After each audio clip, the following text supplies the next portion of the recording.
So very briefly, the BBSRC contacts for the call are myself and James Phillips, the Senior Portfolio Manager, leading on the agri-food sector within the Business Interaction Unit of BBSRC. So please feel free to contact us at the email address on the screen if questions arise after the webinar.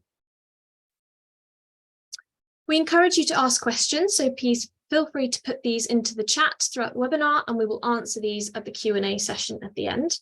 And any unanswered questions will be answered after the webinar by email.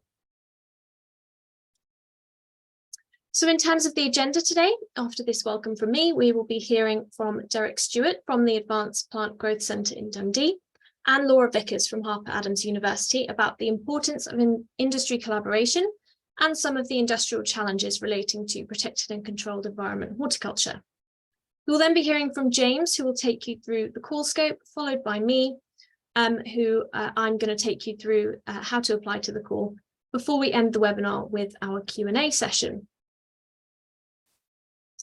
So before we hear from our experts, I'm just going to give a very brief overview of the call to give some context. So this call is all about innovation-focused research into pace horticulture, in which advances in the sector have created real opportunities to integrate technologies into production in order to access potential benefits. In this funding call, we're looking for applications to apply crop breeding, engineering, and digital technologies in pace horticulture with the view to sustainably increase yield and quality whilst using resources more efficiently. Currently, the expression of interest stage of the call is open to apply for awards of £200,000 to £750,000 as part of a £5 million call. This stage is open until the 19th of April.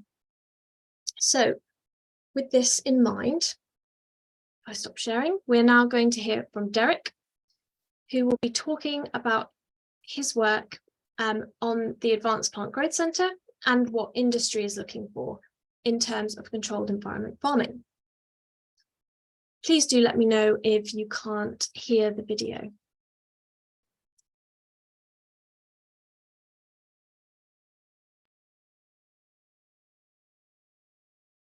Centre, which when it's finally built quite soon, it's going to look like what you're seeing on screen now. So thanks to the BBSRC for asking me to talk about basically controlled environment, ag, horticulture, and to sort of contextualise it and give a feel for what's the industry pool, what's their views, what do they want from this as we progress. So in the area I'm working in, so I designed and constructed the Advanced Plant Growth Centre with a huge amount of interaction with industry. So if you look under it's got 4 themes there. I'm not going to take a lot of time on this, but actually the areas of work we'll probably work on within this are all things that industry want. So that's a kind of starter for 10 on what probably we'll want to see in the call going forward and how you use controlled environment ag and manipulate crops within it. So to contextualise the call and what controlled environment ag needs to generate towards it, let's look wider with regard to food. So with the population hitting 2030, in 2030 hitting 8.3, 8.5 billion, we're going to need more food, and with that fresh water, energy for the systems and people, and ideally more land to grow that food. Now, we aren't going to grow more land. In fact, we're trashing land at a phenomenal rate and losing biodiversity, so the need for alternative production systems is coming in ever more urgently. With climate change, what we're seeing is a shift to, depending on where you are, actually probably more overall, more hot weather or more record hot weather. But as this slides and becomes irregular, what we're seeing, certainly for field crops, is a shifting of harvest dates or a spreading of harvest dates. And that flowering dates, and that shift in flowering impacts quite significantly on the spread in harvest dates, which means you're not getting peak harvesting at a tight time. And then that has massive impacts going forward on things like the food supply chain. More broadly, if we then look to countries we import from, we can see certainly in the Mediterranean area, what they're going to get hit with is significantly hotter temperatures, droughts, probably extreme weather events. And I know certainly in a lot of these areas, they're seeing a lot of extreme hail events. And when the hails are hitting in extreme events, they're just decimating the crop. There's no way back from those. And so a nice study that was done by Savills, who are essentially a property company, but they looked at controlled environment ag, they identified, as part of a really interesting report that's worth looking at, they looked at what we're importing food. Now, we essentially are running a 6 billion tab on fruit and veg importation at the moment. So we're 6 billion in red with regard to importing fruit and veg. And for the countries we looked at, all the ones that are not green, they're the ones that are looking at a significant water deficit going forward. And they won't be able to. They'll struggle to produce to satisfy demand on that, which means our ability to import what we want will diminish or the costs will skyrocket. We're kind of seeing that already. So the consequence of that is that funding and investment into controlled environment ag is significant. So here's a kind of capture for controlled environment ag and alternative production systems for sustainable farming in the ag funder thing. And you can see 50% is going into controlled environment crop production. If we drill down into that much more substantially, you see here the ones I've kind of highlighted. So on the right of the red box, you've got the actual systems for producing. You've got ag biotech, so that's changing the crop itself, or industrial biotech. And then the one to the left that's in red is data. So together they make about 10 billion worth of deals and investment just in the 1 year. So it's clearly a hot area. So if we go back and contextualize and look at what we've traditionally used for controlled environment ag, actually since Victorian times, some of these systems really haven't changed much at all. It's mechanization, you've got steam power in there, potentially with gas fueling. Traditionally it would have been coal fueling the steam power, now it's gas fueling the steam power, but there's still a lot of these old systems out there. And when gas is cheap, they kind of work fine. But they're not very sustainable and not particularly efficient. And so as we've progressed through time, we've come up to more lately computer and automation coming in there, and particularly with large-scale glasshouses and certainly with vertical farms at any great scale, the IoT agenda has come in there large. So vertical farming has had a kind of bad mouth. It's been bad-mouthed fairly significantly recently, and actually for a lot of them with good reason. They've been designed and based on principles that are Silicon Valley software funding models, which really don't work for agriculture or horticulture. But what we're seeing is the ones that aren't surviving or aren't delivering evidence-based advancements, they're falling by the wayside. But the ones that are doing that, like intelligent growth solutions, vertical futures and so on, they're succeeding. Much more recently, we've seen the crises with regard to nothing on the shelves with regard to tomato, peppers and cucumbers, and that's been energy price driven largely, with our UK-based production systems finding it too expensive just to grow stuff. They're not getting the margins back. And with impact of problems with Brexit and importation, weather in Europe and energy costs in Europe as well, causing real problems. So we kind of really need to take the reins of an element of food security back and develop systems that will allow us to grow more of our own. Again, bear in mind we've got a 6 billion fruit and veg deficit. It's probably sitting about 1.7 to 2 billion for protected cropping, which is where controlled environment ag would win. So the industry wants to be able to grow stuff, but they need stuff they can grow sensibly, fast and sustainably.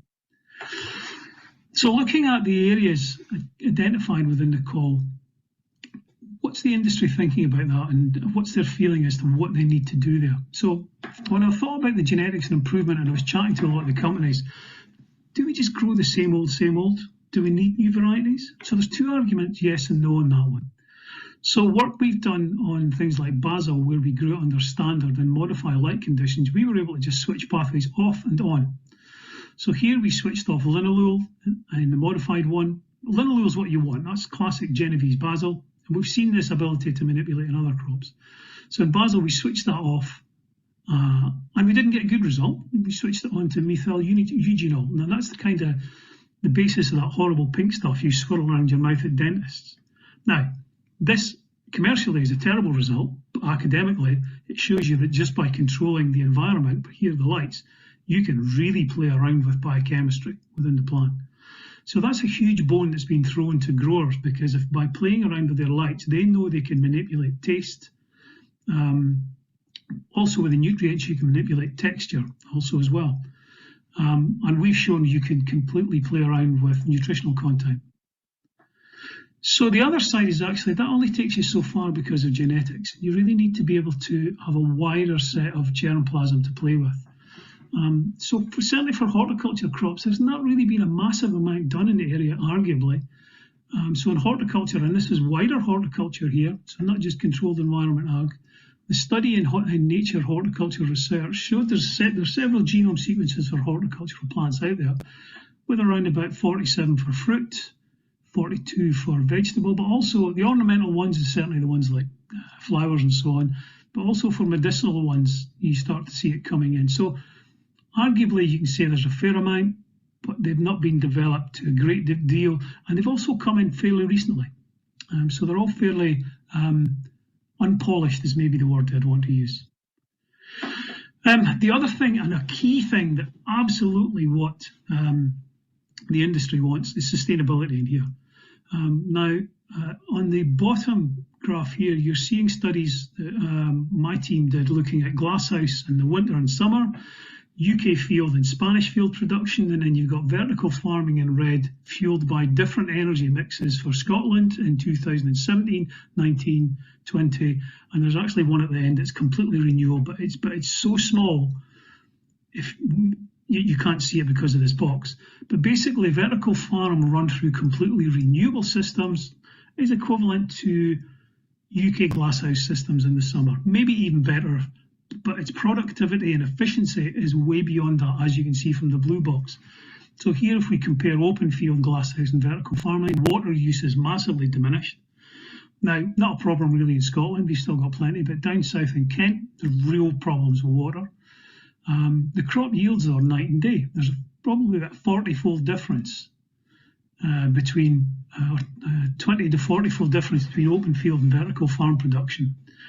And if you can power your renewable energy, if you start to distribute the vertical farms much more distributed than the traditional glasshouses are, you start to diminish food miles and start to eat into that imported crop systems.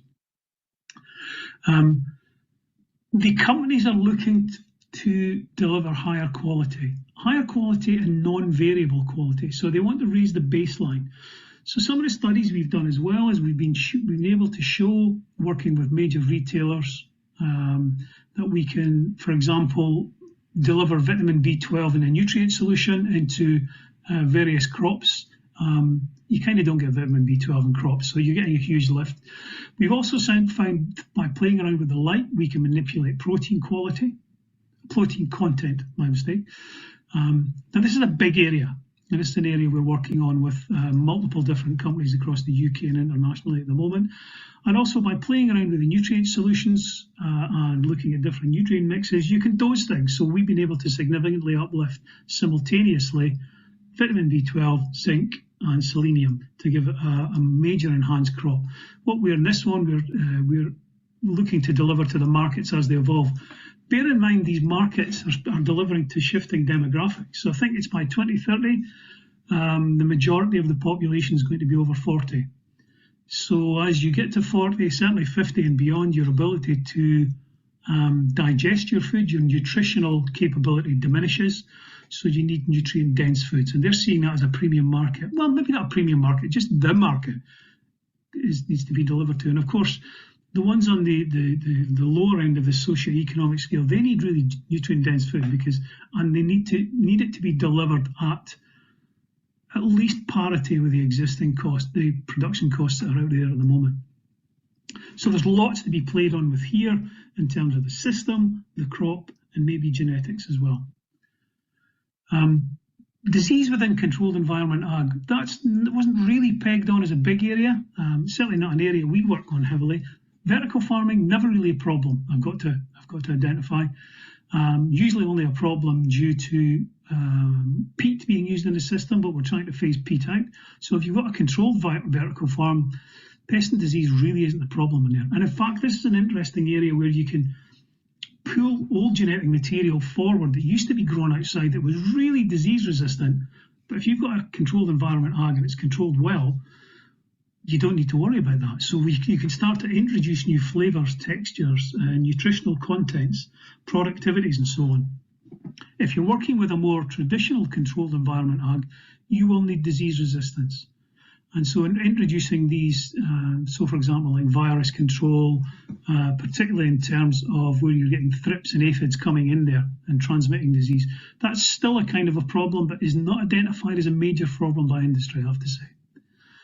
So talking about industry, who wants this? So I did a study a while ago with people like IP Pragmatics and just scoping the industry myself. Here's the industries that are interested in controlled environment ag. Particularly horticulture globally is 30 billion. Vertical farming is 4 billion and counting at the minute. It's going up. And so these are the other sectors of the industry where you need to be talking to. Fresh produce alone is 100 billion globally. And I've told you before the level we're investing in. But if you then go down, there's other companies that are interested, maybe less appropriate for the call, but the ones maybe worth get partners working with. The data analytics side. Insurance and risk is interesting because most producers need to insure against the crop failure. Farmers do anyway. But these insurers and risk are really interested in investing in this area because it's de-risked. And the more you're building the science in there, the more you're de-risking it. So, a kind of bold statement at the end. I'm working a lot, and here's that picture I showed you before on what we're importing. So I worked with vertical farms, and work I did with Intelligent Growth Solutions. So based on their systems, I calculated that to deliver 5 a day to the full UK population, we would need to cover 6,000 acres of land in the UK with IGS vertical farms, 12-metre towers. That's nothing to do with the germination stuff that goes with it. That's just the vertical farm footprint. Bear in mind there's 5.2 million acres of derelict land in the UK alone. There's a lot within our grasp to deliver there. I chatted to George Freeman about this, and he asked me 3 times about this because the numbers were just mind-blowing. So there's a lot to be there. Bear in mind it's not just for food. We can use the same systems for pharma, and we're doing work on cannabis in this area to look to see whether we can use that system, like I showed you earlier, to manipulate the chemistry within that. So perhaps my gut feeling is we can make a significant dent in the 6 billion fruit and veg deficit. So that going forward, what are we looking at? Well, if you look at these white rib systems, they're not plastic polytunnels. We're thinking of these as vertical farms. And going forward, you'll be fueling these things through a blended system to produce really high value, premium and nutritionally enhanced crops that have got longer shelf lives. So hopefully that's given you a feel for perhaps what you might want to be bringing forward in any applications you want to deliver. Look forward to hearing from you.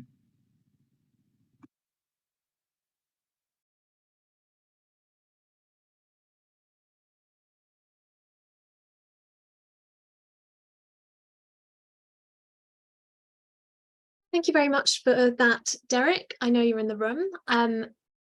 That's really, really interesting to hear about the industry perspective, and that statistic at the end about the footprint. That's really amazing and something we can all think about. So we're now going to move on to a presentation from Laura Vickers at Harper Adams University, and she's going to be talking about scientific opportunities relating to protected and controlled environment horticulture.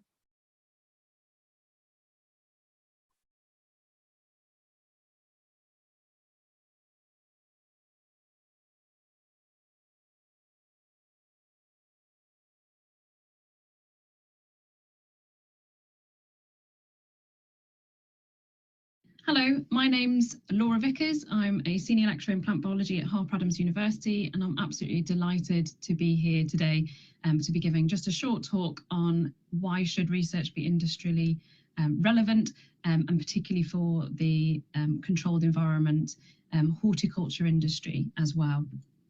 I just thought I'd start off with this interesting quote that was taken by a report in 2015. This is the Dowling Review of Business Industry Research Collaborations. And the interesting key themes to come from this quote, that report, do go and have a look at it, is that actually by having industry and having academic partnerships within projects and within research mean that you get the research questions are often co-designed and helped to be posed by industry. And so when those research questions are answered, they really are addressing then straight away real world problems and having real world applications. The translation of the knowledge, the exchange of the knowledge and the skill transfer is much quicker than if we looked at non-collaborative research. And so that's what's really, really exciting about this BBSRC call, is the really sort of integrated aspect of having industry built in with the proposal, the match funding element. So I just want to just spend a couple of slides just really driving home why academic and industry collaborative research is essential, and really essential for this sector as well. When I was asked to give this talk, I did actually do a little bit of digging to see if there were any publications to sort of back up why this type of research is very important. And I came across some really sort of interesting trends over the recent years. The Nature news blog reported between 2012 and 2016 that industry collaborations within sort of journal citations had more than doubled, and co-author papers have been rising steadily. In 2020, the Times Higher Education also reported that collaborative journal publications were found to be cited more so than when they were non-collaborative publications. And I think this really does tie into the fact that when it's collaborative research, we really are addressing a hot topic, a real need, a societal need. And so that's why we can often see that then the research has a greater tangible impact. Other things that were quite interesting is that industrial publications can often be catalysts to reaching much wider audiences than typical journal papers, and that by having collaborative research, we really are getting complementary skill sets by each partner. These type of collaborative research projects that this call is promoting really is going to enhance the knowledge exchange process.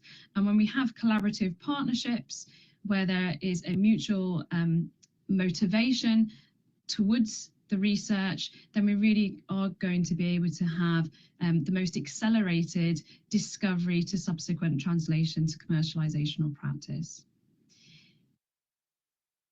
Came across just a few interesting snippets as I was putting together these slides, and one was a bit of research that was conducted in 2022 and actually found that more successful academics engaged more often in research with industry. And I think as academics, we really do have a role to help solve societal problems, and to understand those, we really need to be engaging with the sector and understanding exactly what the needs and the challenges are.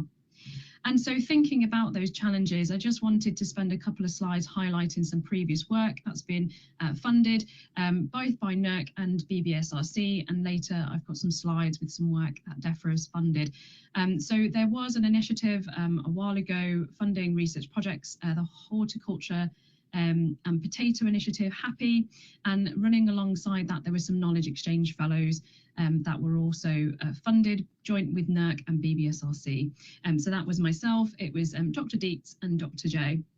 So between 2015 and 2018, Dr. Dietz and Dr. J put a survey out to the members of the HAPPY consortiums, but also wider as well. And they found that for industry members, the topics and themes that they felt science contributed to the most over the last 10 years was in crop yield, crop protection, indoor growing technologies, improving labour efficiencies and resource usage. But only 58% of them felt that the current research was actually addressing their business needs. And that's what's so great about seeing calls like this. Those that did feel that current research were addressing their business needs usually felt they had influence over what research addressed. And I think that's really quite important and a very good clear case as to why we need more calls like this and why this one is so exciting as an opportunity. Interestingly, they also talked to the scientists and academics, and generally scientists felt it was difficult sometimes to take those first steps to engage dialogue, and unless there was something sort of tangible to promote that, which is why I think calls like this are so important. And in 2016, there was a particular workshop that I helped to develop where we got the priority areas as defined by funding bodies and by government agencies and put them out to the industry and the academic members of the HAPPY. consortiums and asked them to prioritise out of those which they felt were the most important to develop in the future. Sustainable land management, modelling production, genetics and breeding came out as really important. And this call is great because they are themes that could be potentially put forward for proposals for funding for this particular call. Crop protection, nutrient use and production efficiency were also cited as really sort of important priority areas, and that was back in 2016. The elements identified needed for the sector were long-term community building, and I think that does come from building relationships and partnerships and working together through collaboration. Through partnerships between academics and industry, you get expertise building and also resource building, as long as the motivations are aligning. And I just want to draw attention in the last few slides to an ongoing project. This is being led by Professor Jim Monaghan at Harper-Adams University, and this is DEFRA funded. And in this, there's a review of the technology utilisation within controlled environment agriculture. And so I've just got a few slides summarising this ongoing work. So this isn't finalised yet. And if you do want more information, please do contact Jim Monaghan. So this first slide is really highlighting, so this is done through a series of interviews and surveys, really highlighting what the motivations for investing in controlled environment horticulture are and in protected systems. And what's really quite fascinating is that the lessening environmental impact, mitigating import risk, extending supply chain, better crop quality, improved production efficiency, better crop yields, food safety, and even down further sustainable land use efficiency. All of these are potentially themes that could come under this PACE call, which is very exciting. So these are the motivations for protected horticulture, and we can see also elements of these are areas which we can do further research and development work in. And if we asked the businesses what was the main barriers for them uptake in technology, and we discount cost, which is always going to be a primary sort of barrier, then the next reasons that follow are technologies not fully developed, the lack of knowledge transfer, technology not transferable, technology not fit for purpose, lack of skilled labour. So a lot of these things can actually be addressed in some of the proposals for this PACE call.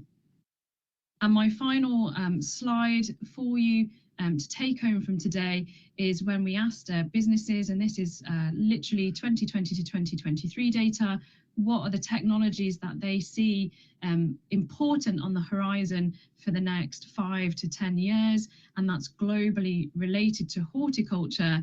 Then we have robotics, automation, harvesting, plant breeding and genetics, robotics and automation, data sensing, and then things like carbon dioxide utilization, structural materials, lighting, precision, etc.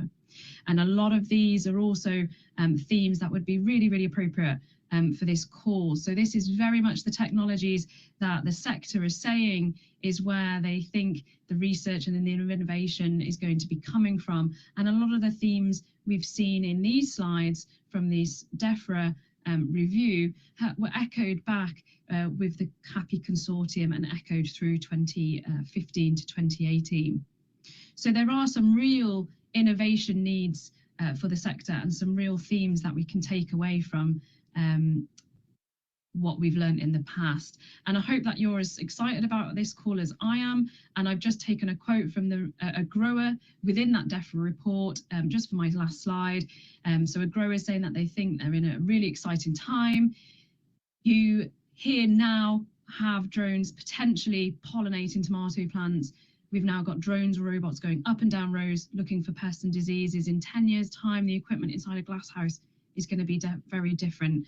And I think things like this call, things like the research proposals that this will yield are going to go very much into making the environment, the controlled environments look very different and very exciting in the future. So thank you very much.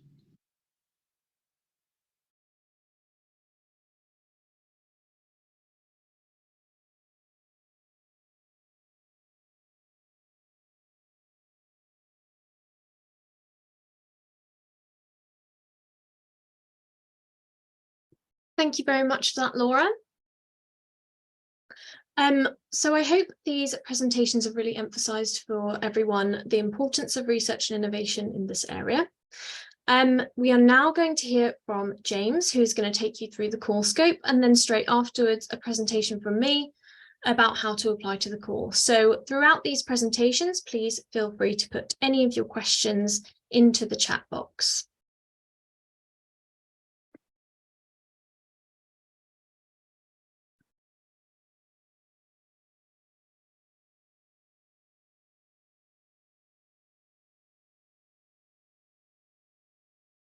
Hello and welcome to the webinar for the Protected and Controlled Environment Horticulture Call. My name is James Phillips and I'm going to be giving you some slides now that relate to the call scope of this program. Before I get into the detail, I'm going to give some background about BBSRC as a funder. If you haven't come across us before, BBSRC is the Biotechnology and Biological Sciences Research Council. We're one of 9 bodies that make up UKRI, which is the UK's research and innovation agency. BBSRC invests around about £500 million each year in the biosciences to support world-leading research in this important area. Our remit embraces the non-clinical biosciences in the broader sense, from molecules and cells to tissues, whole organisms, populations, and landscapes. Horticulture is very much an area of strategic importance and interest for BBSRC within the broader context of supporting a more sustainable agriculture and food system. Last year, we launched our new strategic delivery plan, in which we described the importance of investing to support the sector to develop and how to support and respond to the needs of businesses. This particular call, in Protected and Controlled Environment Horticulture, very much fits with that theme of enabling the UK to have growing and profitable businesses that help to achieve its economic, societal and environmental goals. Pace horticulture is a really exciting area at the moment. There's a lot of interest from a wide variety of different people. A whole range of different advances in adjacent sectors have encouraged people to really rethink how we produce the fruit, vegetables, salads and fresh produce that we consume. This particular call is aimed to enable new partnerships and new groups to form between researchers working in both the public and private sectors to exploit the potential advantages and new opportunities that are coming through. We're currently inviting expressions of interest for researchers who are eligible for Research Council funding to apply for awards of between £200,000 and £750,000 as part of this £5 million call to support innovation-focused research projects that will advance the potential for Pace horticulture. The deadline for expressions of interest to be submitted is the 19th of April. This particular webinar is talking through how to go about making that expression of interest in the application. So this slide has an overview just to talk about exactly what that funding is relating to. So we will be making standard research grants with industry partnering involved. And I'll talk a little bit more about what that means in a moment. We'll be operating with standard Research Council eligibility rules. So if you're eligible for Research Council funding based on an eligible research organisation, then this call is for you as a lead applicant. In total, BBSRC will be investing £5 million, and that investment will be made at 80% of FEC. We'll be making awards in the range of £200,000 to £750,000, again at that 80% FEC amount. The earliest potential start date is December 2023. We'll be working to ensure the assessment process delivers outcomes that enable people to start by then. We're expecting that a likely duration of award will be between 2 and 4 years, which gives us a potential latest start date of December 2027. This particular call does involve industry co-funding. We'll be asking for the funding from BBSRC at that 80% FEC level to be matched by funds from industry. Those funds can be both cash and in kind, and we'll talk a little bit more about that later on in the webinar. The total investment from BBSRC, the research organisations and the industry as a total will be just over £11 million. So when you're developing your expression of interest, and we'll get into the detail of how to fill out that form a little bit later, we would encourage you to think about BBSRC's broad interests and broad priorities in this space. A good way of thinking about this is to consider those areas where bioscience can contribute to the long-term enduring challenges facing the horticulture and fresh produce sectors. This is a sector which is always trying to deliver to those rising demands for products with more variety, lower prices, higher quality and nutritional value. It's a sector that's seeking to address net zero targets to become more sustainable, more productive, more effective. What are the bioscience questions where, if we knew more, could enable the sector to continue making progress towards those goals? It's also a sector that's always seeking to minimize waste and loss of crops right the way throughout the growth and production cycles. This is a sector where the challenge of emergent resistance is always present and is always something that growers are seeking to make progress against. Ideas that focus on developing integrated pest management, reducing dependence upon chemical crop protection products, and enabling the longevity and the effectiveness of existing controls, again, is always interesting to consider for BBSRC. The genetic improvement of crops is something that we're always keen to support. This may be thinking about increasing yield, resilience, or even exploring the next generation of breeding technologies where that's appropriate to do so. Last but definitely not least, we're interested in how we might exploit advances in robotics, automation, and digital technologies to develop growing systems and precision management tools, again, that can enable the sector to continue progressing against its challenges. When you're thinking about your project and considering whether it's going to be in scope for BBSRC, broadly speaking, if it's lining up against these very broad challenges and exploring the bioscience challenges, questions, and needs that are involved in them, it's very likely to be in scope. For this particular call, we're also going to ask people to focus on the challenges that are specific to growing in a protected and controlled environment for horticulture. So it's worth thinking about what are the new questions that arise when we move into these more novel growing systems. It could be, for example, that we could try to develop crops with physiological and morphological traits that are suited specifically to novel systems.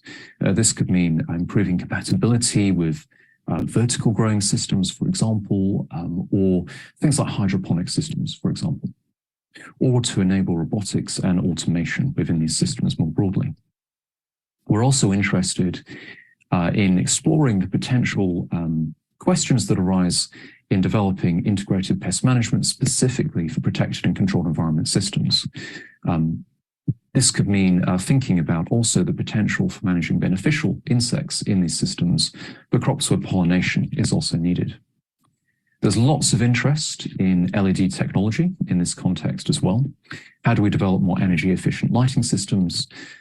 Does this mean potentially seeking to adapt crops by improving photosynthetic efficiency or even by optimizing circadian rhythms in those systems? Could we think about optimizing hydroponic systems? Are there opportunities to do that by exploring root architectures and also the microbiome, and then thinking about managing things like biofilm formation?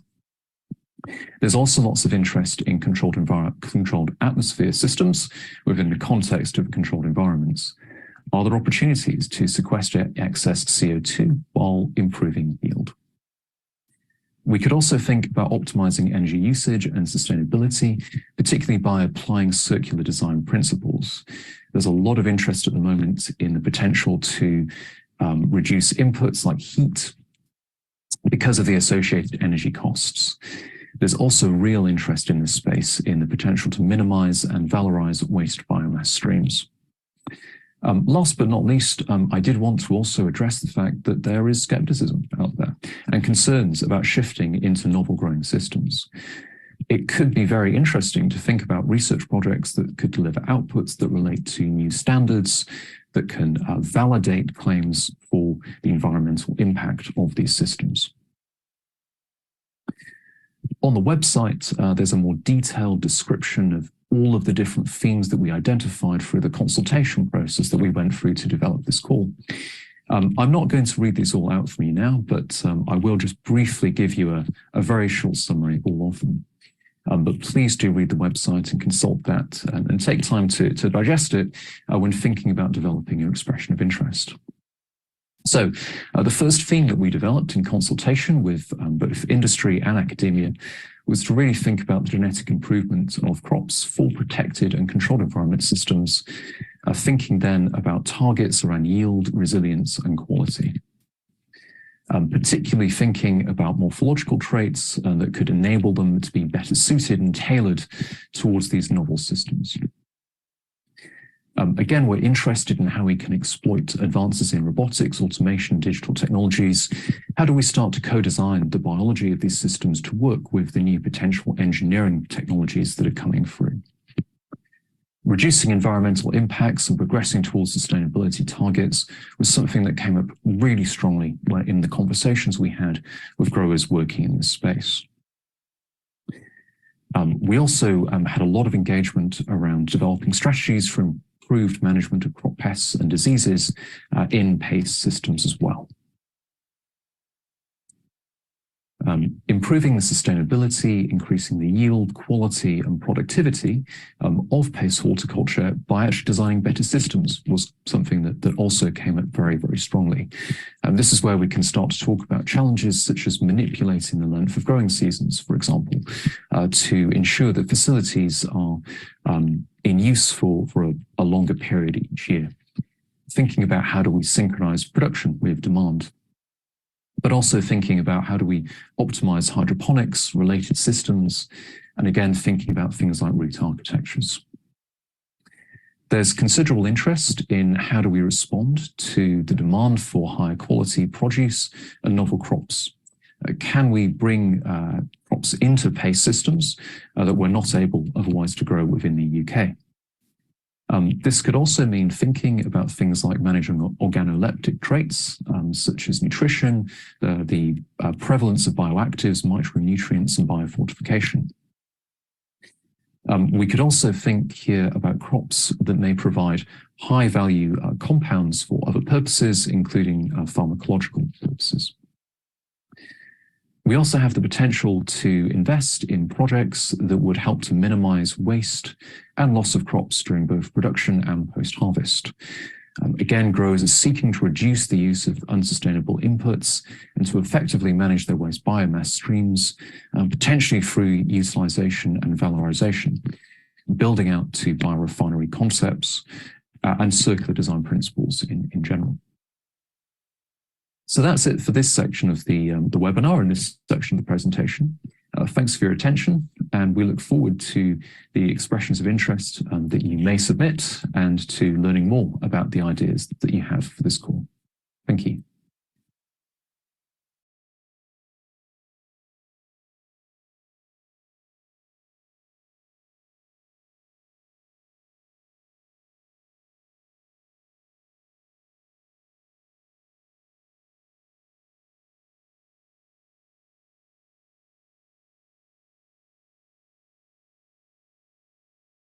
So I'm now going to take you through how to apply in a little bit more detail. So the expression of interest stage for the call opened at the end of February, and we're inviting applicants to submit an outline idea for a collaborative research and development call, which fits in the scope that you've just heard from James. So in a moment, I'll go over that in a little bit more detail, but for now, we are aiming to assess these outline ideas in early May, and these will be assessed by panel only. And this panel will be looking at whether the proposals align with the scope of the call, with the aim of inviting those proposals to the full stage. They will also be able to give feedback to applicants about their idea as well. Successful applicants will be invited to the full stage in mid-May, and the full proposal deadline will be in mid-July. The firm date will be sent directly to the full stage proposal applicants as well as the guidance. The period of assessment for full stage proposals will be held between mid-July and November, and the proposals are going to an assessment panel in this time, with the meeting being held in November. So a little bit more detail about exactly what we're looking for in terms of the expression of interest. This is going to be submitted by the academic lead on the proposal, and the project should have an innovation focus to the research being proposed, and within an award of approximately £200,000 to £750,000, with an intended duration of between 2 and 4 years. We have provided a template to input the information, which I will show on the next slide, and this document can be found under the additional documents on the UKRI funding finder page for the call. There's no requirement for a work plan at this stage, and this document needs to be emailed directly to the business unit mailbox, and that email address is shown on the screen, by 19th of April at 4 p.m. And as I mentioned earlier, these outlines will be assessed by an internal BBSRC panel as to whether the projects fit within the scope of the call, and also checking if the applicant is eligible for UKRI funding. So we're running standard eligibility rules for this call, meaning that you must be based at a UK institution eligible for funding from UKRI. For example, a UK higher education institution, a research council institution, a UKRI approved independent research organisation, or a UKRI approved public sector research establishment. Further, you must be employed by or scheduled to move to one of the above before submission and be lecturer level or equivalent. And if you have any queries relating to eligibility, please send an email to eligibility@bbsrc.ukri.org. In terms of the document itself, we first require you to provide some basic details about yourself and your research organisation, and then a short summary of the intended business partners for the project. So this could be someone you already work with, or just an idea of the businesses you're intending to approach. The internal panel will be able to provide feedback and advice about identifying partners if you do not have already an ongoing relationship with the appropriate partner. The other thing we require at expression of interest stage is for applicants to provide a description of the opportunity or challenge, the potential research and innovation activities to be undertaken, and the anticipated impacts.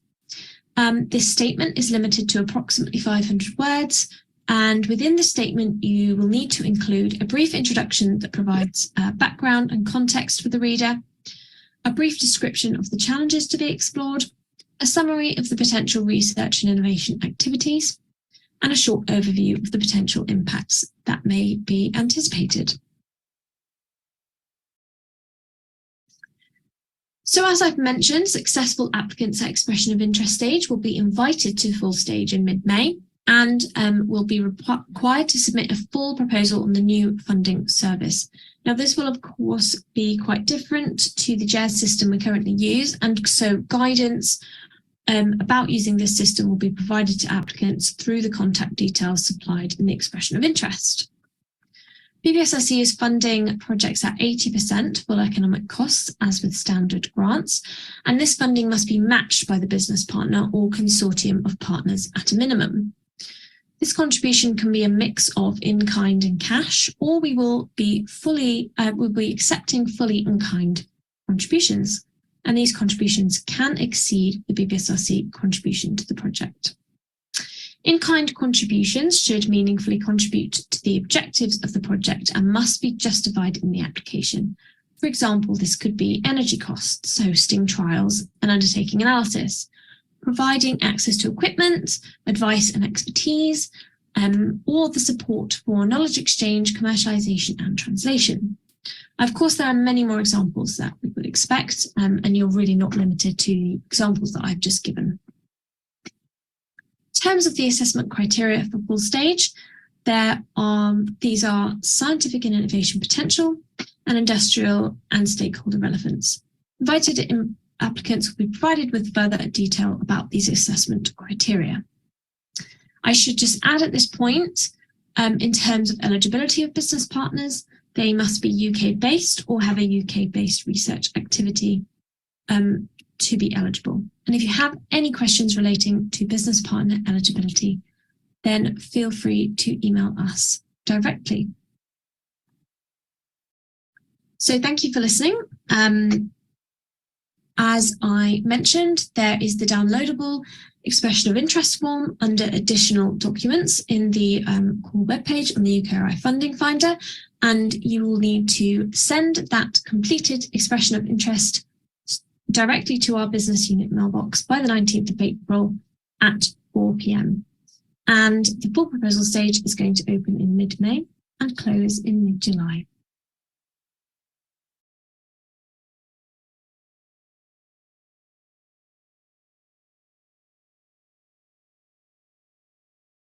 Okay, so we are going to be moving into our Q&A session now. I can see James has popped up on the screen. I can see that you've actually been answering a lot of these questions in the chat, James, but perhaps we could just talk about some of the ones that are quite common questions we get asked. So particularly, could we go through international partners? Very good, thank you. Yes, and I can see that we've had that question in the chat as well. Well, I'll start off just by mentioning actually thanks to all the speakers and to all of you actually for making time to participate. It's great to see so many people here. So international partners, the awards that we're making will be made under the standard BBSRC research grant framework. So the academics that are being funded will need to be based in the UK at an eligible UK research institution, be it university, an institute, so on and so forth. The industry partners could be an international company that's not necessarily based in the UK, but they would need to have some kind of substantive interest within the UK market. So if in doubt, please get in touch and send us an email. We're usually looking for some kind of research activity in the UK, like I say, or some kind of substantive delivery through to benefit the UK in terms of market. Thanks. Thanks for that, James.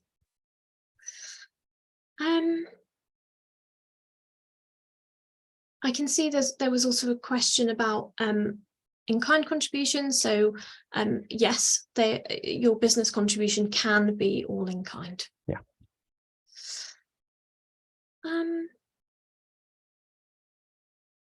Oh, we have another one. I think polytunnels are in scope. Is that correct? Yes. Yep, absolutely. Yeah. Correct. They are in scope. Sorry. So Catherine Denby has also asked the question there about TRL levels. TRLs are always a slightly awkward fit, we've found, for sort of plant science and in this area. So we always hesitate a little bit to use them, but we're talking about the sort of earlier to mid-stage TRLs generally, even though they don't map perfectly onto the biological sciences. So yeah, but basically, please do put those expressions of interest in, and if we think that a proposal is substantively too applied, we will let you know, basically. But it's more on the research side of R&D rather than the development side. So we're potentially looking for proposals that are developing, that are working in that pre-competitive space, where they're potentially delivering benefit to the UK as a whole, to the UK community.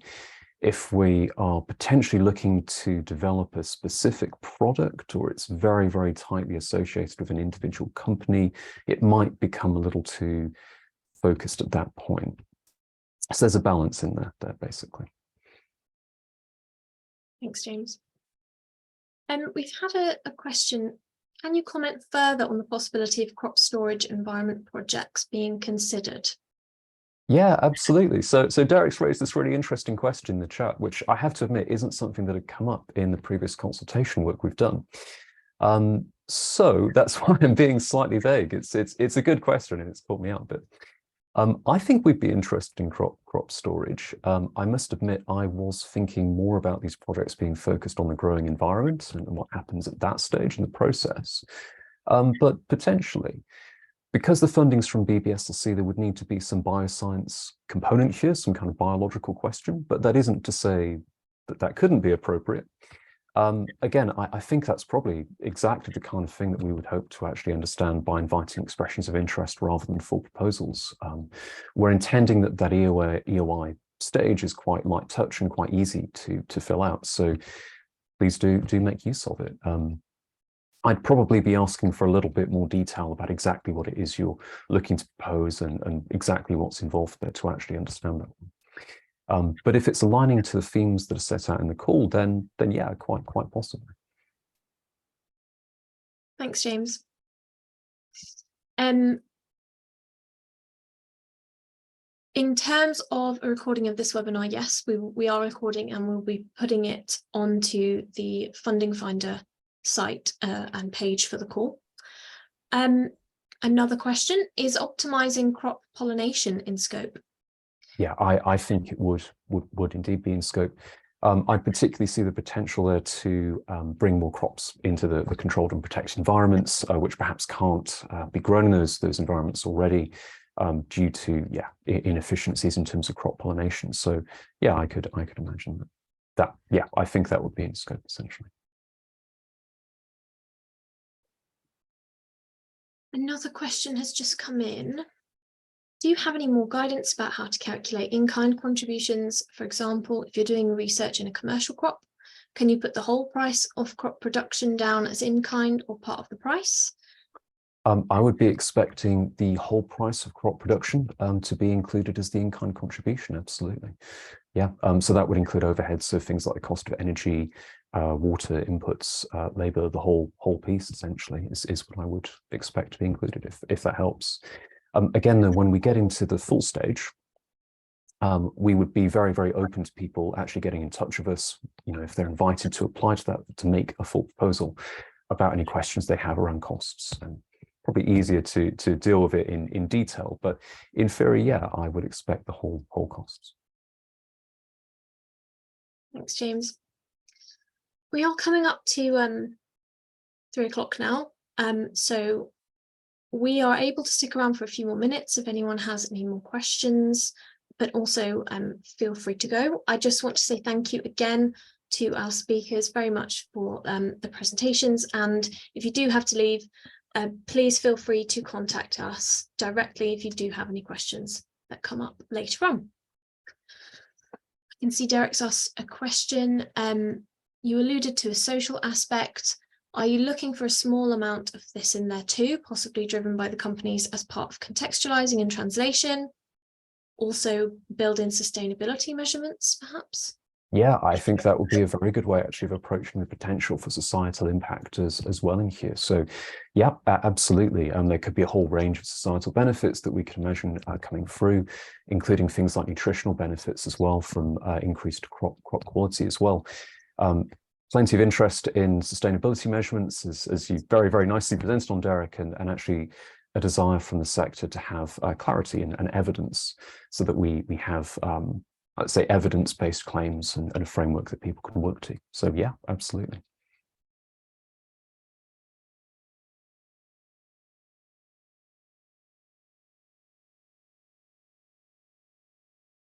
So I'm just going to scan the questions in the chat just to see if we've answered things, just to see if there's any I've missed, sorry. Let's have a look.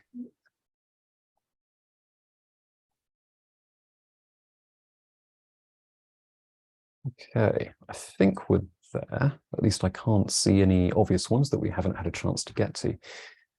As there's a little bit of a lull here, I wanted to just briefly mention, so I'm going to just pop this in the chat, that there's also the novel low emissions food systems call, which is happening at the same time. So this is a call that BBSRC is co-funding. Here we go. As well. The PACE Horticulture call is very much being developed in consultation with the teams there at Innovate UK who are delivering this, and we would encourage you to check this one out too. There's a lot of complementarity.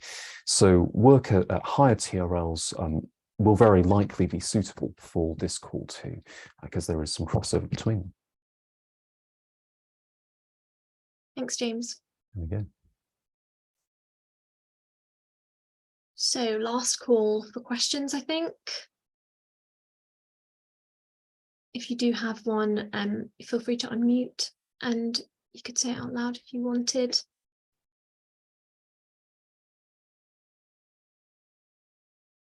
Okay, I think we're there, aren't we? Yeah, brilliant. That's Well, it. thank you so much, everyone, for your time, and thank you to Mary as well for organising the webinar, and again to all of our speakers.